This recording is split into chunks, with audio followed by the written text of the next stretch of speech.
Wow, 11,000 subscribers. That's actually a rather large number. I've never even seen that much money, and yet there are apparently 11,000 real-life people who find me interesting enough to click that little subscribe button. So, as a bit of a celebration, I decided to ask everyone to send me some questions for a big Q and A video. I needed an excuse to do a second video this month anyway.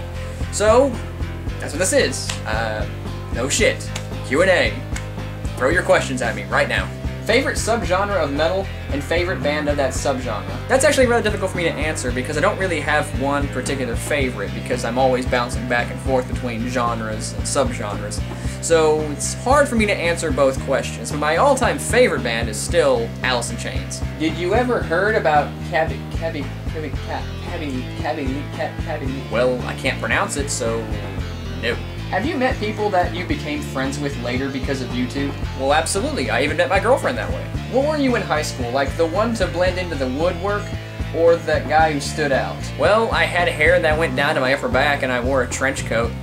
You tell me. Let them try!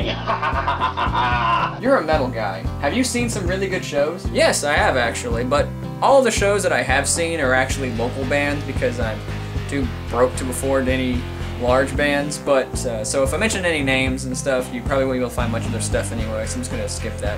Also, since I've seen you post about liking some alternative metal, what do you think of the band Alter Bridge? Fucking love that band. Love them! What was the first comic book that got you into comics? What comic book character feels like it's you? I think I mentioned it before, but in my Ultimate Retrospective video, the very first part, not the review itself, but the very first one, I actually mentioned that the very first comic that got me into comic books as a whole was actually Wildstorm Comics' World of Warcraft run. Love that book. As for what comic book character I feel like, I don't know, I don't think I've found that character yet. Why are you such a bitch? Because I like it when it hurts. What is the most underrated movie you've seen, and what is the most overrated movie you've seen? Most underrated movie would probably be 2011's Conan the Barbarian, you know, the one that came out that just about everybody hated. I don't get it. I really liked that movie. I thought it was fun. I thought it was enjoyable. But apparently a lot of people didn't care for it. Well, whatever, differing opinions. But the most overrated movie would probably, I don't know. I really couldn't say for sure, actually. Got me. Do you have a favorite anime? Absolutely, the original Dragon Ball. I have every season of it. What's your favorite console? Like, of all time? Because of all time, it'd probably be a really good toss-up between the PlayStation 2 and the Sega Genesis. The PlayStation 2 because I have so many games on that, and I have enjoyed so many good games. But the Sega Genesis is the one that got me into consoles, so that's got a special place in my heart. What is the airspeed velocity of an unladen swallow? What do you mean? African or European? Also, what is your favorite puzzle game if you have one? I'm not sure if anyone would call these puzzle games, but I do because there's a lot of puzzles involved with them. It would probably be the original Resident Evil 2, and the original Silent Hill. Will you get Shaq Fu 2? And if so, will there be a review on it? Yes. What are your least favorite commercially successful rock bands? Just go to the pop punk or pop rock section on Wikipedia. Just pick a few names, you'll find them. What is your real name? Well, my real name is actually Daniel, but I go by Danny because I got the nickname in 8th grade because I didn't want to be confused with this one guy that I knew who had the same name, Daniel, and he was a bit of a prick. Have you played Valkyrie Chronicles? Once or twice, but I can't really say I've ever really gotten into them. What's your favorite power metal band? Another question I actually have a lot of difficulties answering. Sometimes I'm a huge fan of Ice to Earth, and for a while they were my all-time favorite band, but I just sort of, you know, got out of that phase. And then there was Stratovarius, Sonata Arctica, Pelike. I really enjoyed Pelike and his work, and Damnation Angels. Fuck, there's a lot of power metal bands that I like. I really can't say. Can you play any instruments? I was able to play the recorder when I was like 12 or something. I don't know. The answer is no right now. What state are you from? I live in Virginia. Still. Okay, this is kind of self-plugging, but I've got two questions. One, how were you introduced to Homestuck? Well, my girlfriend actually started telling me that about this webcomic called Homestuck, and we had another friend of ours who was really into it, and I'm like, I don't know what the hell is going on with these things. There's some gray-skinned people, some kid with a hammer. I don't know. It's fucking confusing. And when I actually read it, I really didn't care for it at first. I thought it was weird. Its humor was difficult for me to get into, and I read about, I don't know, 40 pages before I'm like, yeah, this is not for me. But then my girlfriend, she had just recently gotten into it. She kept telling me and poking me, Danny, read it, you read it, you'll get it, you'll like it, you'll read it, you'll like it. And the more I started reading it, the more I actually did find myself caring about the characters and found myself getting really into the whole game mechanics of the world. And then when it got to Act 5, I found a character that I really latched on to, and that would be Equius. That's why I cosplay as him, and I really do need to make more horns, don't I? I'll work on that later. 2, would you be willing to do a collab? I get collab requests all the time from people sending me emails about, hey, can we do a collab?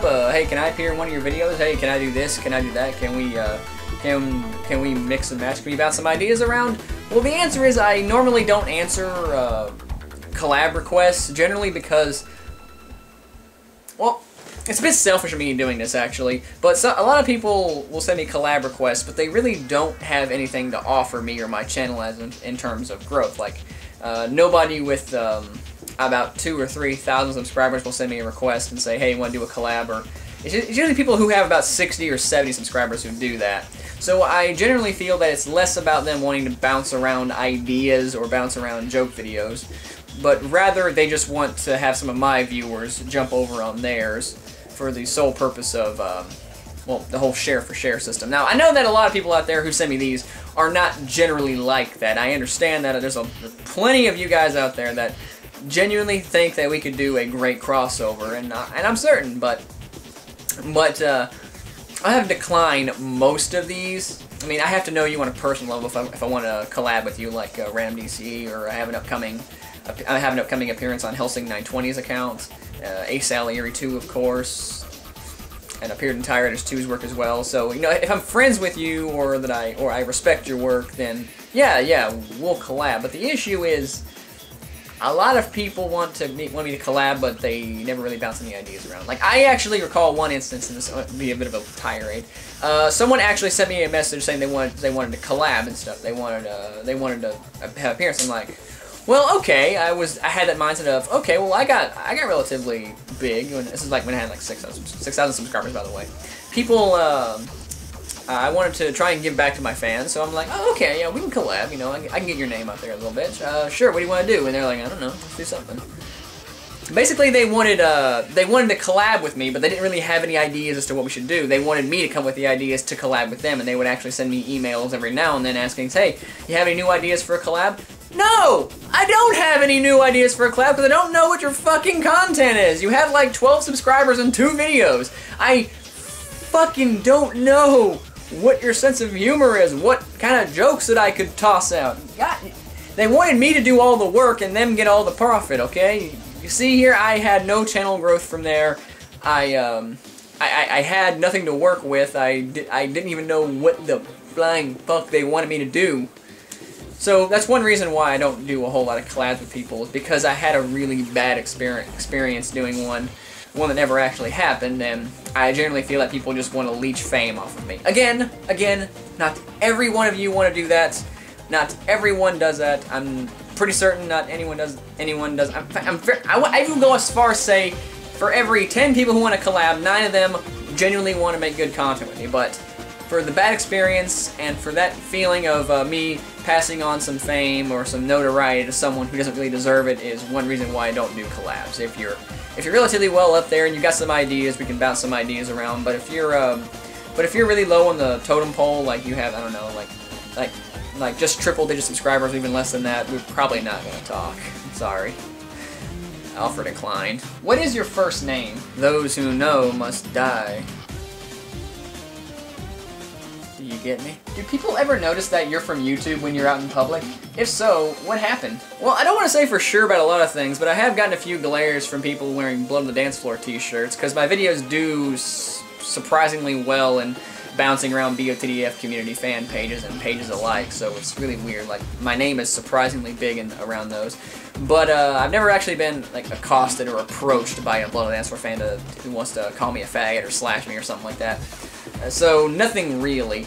But I will say this, one time when I was at a concert that I mentioned earlier, someone did recognize me from my videos, and decided to, you know, talk to me for a little bit. But he knew me. He knew me because I had previously done an interview for that band. So that's generally how it happened. You know, I made an interview and he just recognized me from that because he knew the band. So no really big stories about people who have met the Mighty Blue Mages yet. Who are your favorite big YouTubers? You don't count. Me? Big YouTuber? Oh, come on, you're giving me too much credit. I only have 11,000 subscribers. That makes me a D-list internet celebrity at best. Again, at best, not really all that much. But for big YouTubers, I don't know, would you count Game Grumps, JonTron, Egoraptor, Game Theory, Peanut Butter Gamer? Would you count those guys as big? Because about really the only really big name YouTuber I'll actually watch like on occasion would be PewDiePie, only because people want me to, because I find his content be hit and miss. He's not bad nowadays, but I used to find him completely fucking atrocious, but nowadays he's just okay. So, there's your answer, I guess. What is your take on Sarcasm? I hate it, you son of a bitch. What was the first video game you ever played as a child? I mentioned that in my Samurai Showdown review, which, plug, go watch it.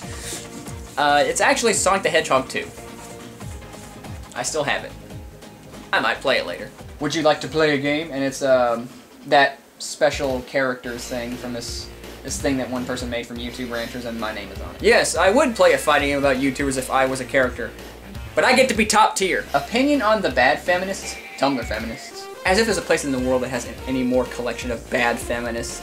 Listen here, I don't think feminism is a bad idea. I think that at times it can be very useful.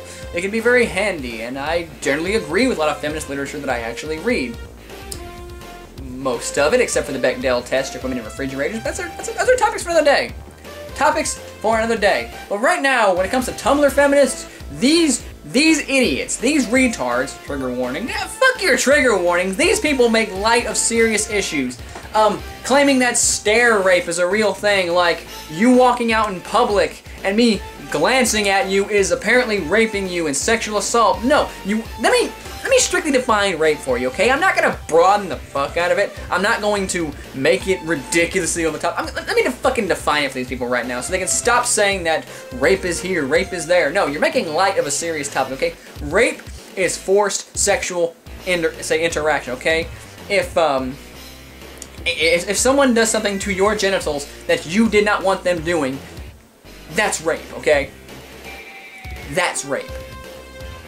And I don't mean that whole, you consented to sex and you experimented, blah, blah, blah, bullshit, gray lines. Okay, look, that's different, okay? If you consent to sex and stuff and they do something you don't like, that's a totally different situation. But if someone forces you to do a sexual act that you did not want to do, and you are forced, that's the key word here, forced, that is rape. Not this, me looking at you. That's not rape, okay? Stop trying to redefine this, and you're making light of real rape victims, okay? Look, I have friends who are real rape victims. I have family who are real rape victims. You're making a mockery out of things that they went through, and it pisses me off, okay? So you know what? Let me get something for you here. When you make light of rape, that's my trigger. Fucking respect it. What comic books have you read recently? I'm gonna plug this shit out of this book, so you guys better be expecting a bombardment. But seriously, pick up Valiant Comics' Quantum and Woody. This is seriously some of the best writing I've ever experienced in a comic book, and I could not be more happy that I picked it up. Go to Amazon right now, stop listening to me for a minute, go to Amazon, pick it up, come back later, okay? Get this volume, Volume 1.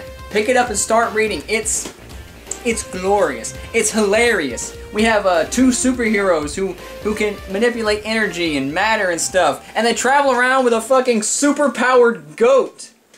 Pick it up for the goat. Fucking goat! Have you seen Man of Steel before? If so, what are your thoughts on the movie, and what are your thoughts on the upcoming sequel? I like Man of Steel. I thought everyone else who was critiquing it were way too harsh and hypocritical. You know how you see people talking about the Man of Steel haters, if you will. I wouldn't use that word to define them, but when it comes to that, I do generally tend to side with people who like Man of Steel, because when I walked out of the theater, I'm like, you know, that was actually pretty good. I don't get what people like. People hated it. I don't get it at all. It was stylish. It was fun. I mean, yeah, it bounced around a lot, but once you kind of got used to it, it became pretty fun. So yeah, Man of Steel is good. Oh, and I'm excited for the sequel. Very excited. What are your thoughts on Shrek is Love, Shrek is Life? Why?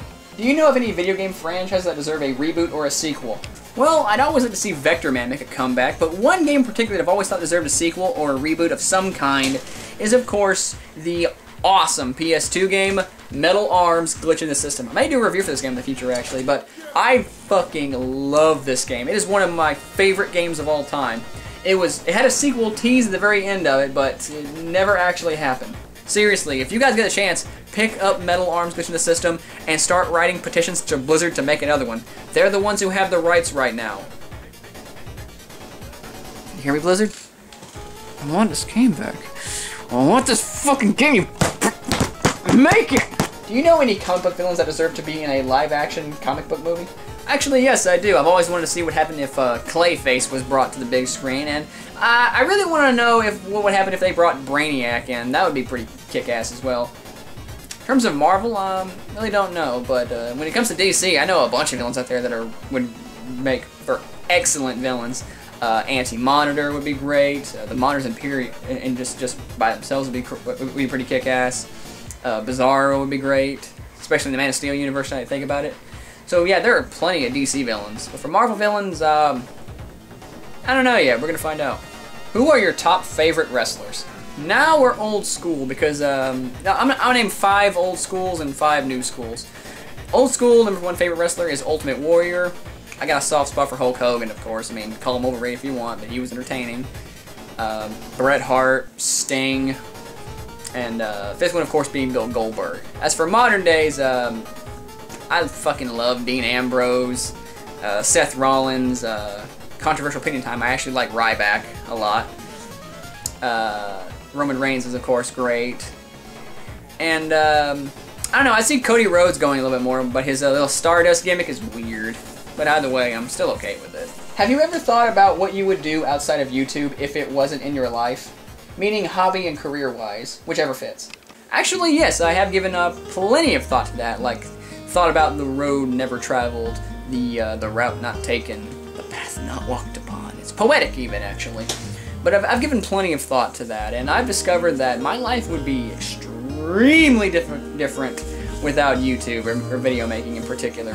For example, I would not be here talking to you guys. If without YouTube, I would not have met some of my friends like Ty or Big Al or James, James Thompson Random DCE. I would not have met Little Livers. I would not have been to Otakon. Would not have, and especially I would not have met my girlfriend. It's weird. No, I really don't know how my life would have turned out without it, but I'm really glad it didn't, because now that I have this here, I've met some of the best people I'll ever meet in my entire life and have a great hobby. And on top of that, when it comes to my hobbies, YouTube actually kind of pays for them. Whenever I get money from a full screen or YouTube, whichever one paid me the time, I always use that money to pick up something that I can hopefully use for a future episode of my show. So there you go. And I saved that one for last, primarily because I felt that it's important, because when I look back on the choices that I made at this point, I've realized something. I've kind of slacked off on video making. I mean, I took a month off for my own reasons, of course, reasons I don't much feel like talking about on camera. But I've thought about it, and I've really wanted to do more for my channel, to do more for everyone who's watching me. You know, because I feel like you guys, if you're willing to give time to me, the least I can do is be able to give some time back. So, from now on, I'm going to be doing my damnedest to upload more consistent material. At least a video a week if I can manage it. I'll give an explanation as to why I can't do a video a week, but for the most part, I'm going to try and do 1 video review per week. So send in your submissions about what you want me to talk about, what you want to see, how you want to see my channel grow. Share my stuff around if you really want to help me out a lot. Or check out my Patreon, I just set it up. And stay tuned. Well, we're 11,000 subscribers in. Let's see if we can double that number in a few years. Take care, everyone.